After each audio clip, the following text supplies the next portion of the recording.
मसीह यीशु के ज़िंदा जलाली और मुक़द्दस नाम में आप सबकी सलामती हो। बड़ा ज़बरदस्त टॉपिक आप सबकी खिदमत में लेकर हाजिर हुई हूँ। कलाम मुक़द्दस में से लूका तबीब के मार्फत लिखी गई अंजील, उसका 10 बाब और उसकी 38 आयत।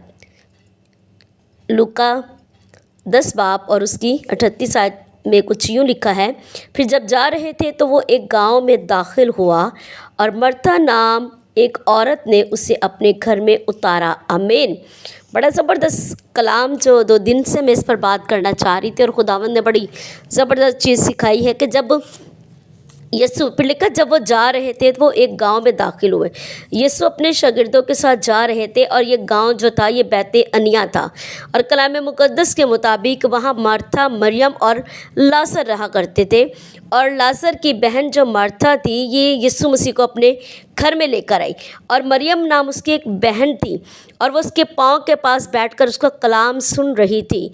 मैं आप सबको बताना चाहती हूँ कि ये 3 बहन भाइयों का जिक्र बाइबल मुक़द्दस करती है और जब भी यीशु बैते अनिया में आया करते थे तो उन्हीं के घर में फिर ठहरा करते थे।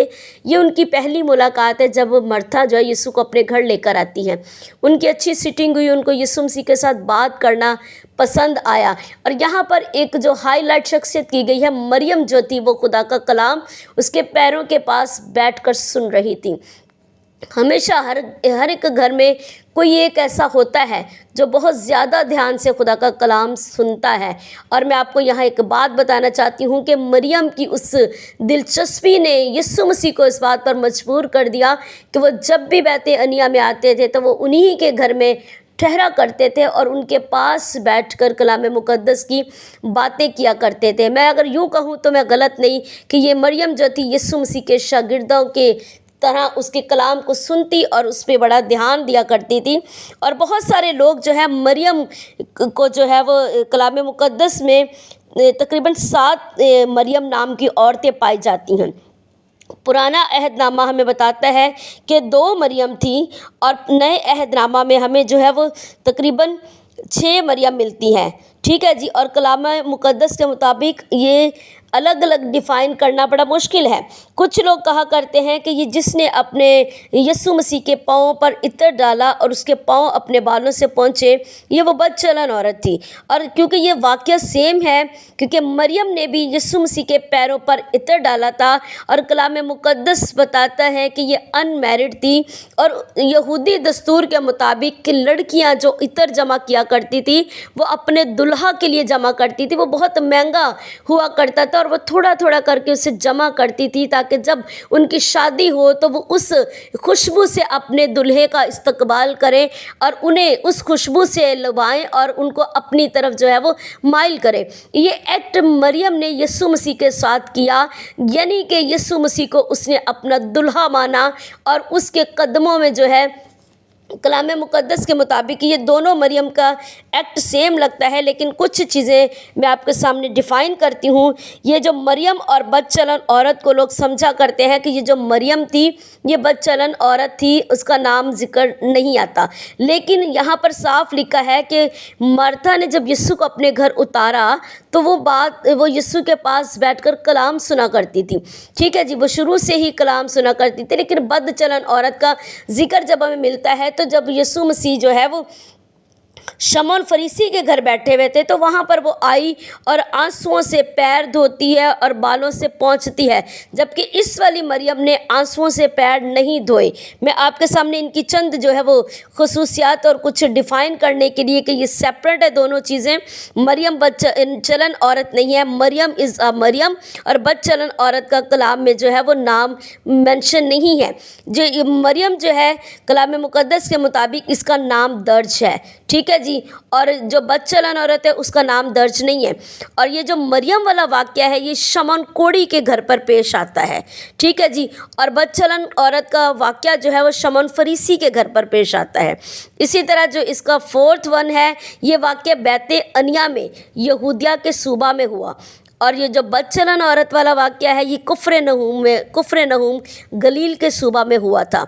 और फिर मरियम ने इतर आखिरी हफ्ता में यीशु मसीह के सर पर डाला था। لیکن بدچلن عورت نے مقبولیت کے سال کے دوران یہ عطر یسوع کے جو ہے وہ پیروں پر ڈالا تھا، ٹھیک ہے جی۔ اور متی کے مطابق سنگ مرمر کے عطر دان میں قیمتی عطر، اور مرکز کے مطابق جو ہے جٹا ماسی کا پیش قیمتی عطر ہے۔ یوحنا کے مطابق یہ جٹا ماسی کا تقریباً 1.5 سیر عطر ہے۔ اور یہ مریم، یہ جو بدچلن عورت کے بارے میں لکھا گیا ہے، اس کے لیے لکھا ہے گیا سنگ مرمر کے عطر دان میں عطر لائی، جسٹ، ٹھیک ہے جی۔ اور پھر مریم کے بارے میں لکھا ہے کہ مریم، متی جو ہے اسے بتاتا ہے کہ اس نے سر پر عطر ڈالا، مرکز بھی بتاتے ہیں کہ اس نے سر پر عطر ڈالا، اور یوحنا کے مطابق عطر پاؤں پر ڈالا گیا۔ لیکن بدچلن عورت کے بارے میں یہ ایک ہی بار لکھا ہے، اور یہی لکھا ہے کہ پاؤں پر ڈالا۔ اور مریم کے بارے میں لکھا ہے کہ پاؤں چومنے کا کوئی ذکر نہیں ہے، اور بالوں سے پاؤں پہنچے، ٹھیک ہے جی۔ اور اس کا پاؤں چومنے کا ذکر ہے، بالوں سے پاؤں پہنچے، سیم چیزیں ہیں، ٹھیک ہے جی۔ کوئی آنسو نہیں بہائے۔ اس مریم نے جب یسوع کے سر پر عطر ڈالا اور وہ بہتا ہوا یسوع کے جو ہے وہ پیرہن تک آیا تھا، یہ مریم اور بدچلن عورت جو ہے وہ بالکل چینج ہے، ٹھیک ہے جی۔ کچھ ان کی واقعات سیم ہے، اس لیے لوگ کہا کرتے ہیں کہ یہ جو مریم ہے اسے جو ہے وہ بدچلن عورت ہے، بعد میں بائبل اس کا نام مینشن کرتی ہے، لیکن ایسا کچھ نہیں ہے۔ کلام مقدس میں میرے یسوع نے کہا، جب اس نے یسوع کے سر پر عطر ڈالا تو میرے یسوع نے کہا کہ جب بھی انجیل کی خوشخبری کی منادی کی جائے گی، اس عورت کا ذکر کیا جائے گا۔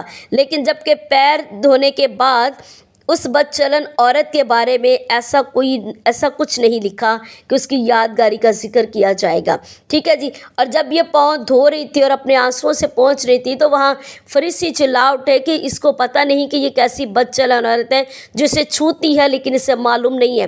لیکن اس بیت عنیہ والی مریم کے بارے میں ایسا کچھ نہیں لکھا۔ یہ بڑی زبردست معلومات ہے جو ہمیں پتہ ہونا چاہیے۔ اور بائبل مقدس کے مطابق میں آپ کو ایک اور بات بتانا چاہتی ہوں، میں بڑی خوش ہو رہی تھی اس بات کے لیے کہ یسوع مسیح جب بھی آیا کرتے تھے بیت عنیہ میں، اسی لیے ان کے گھر آتے تھے کیونکہ وہاں کوئی ایسا تھا جو خدا کے کلام سے پیار کرتا تھا۔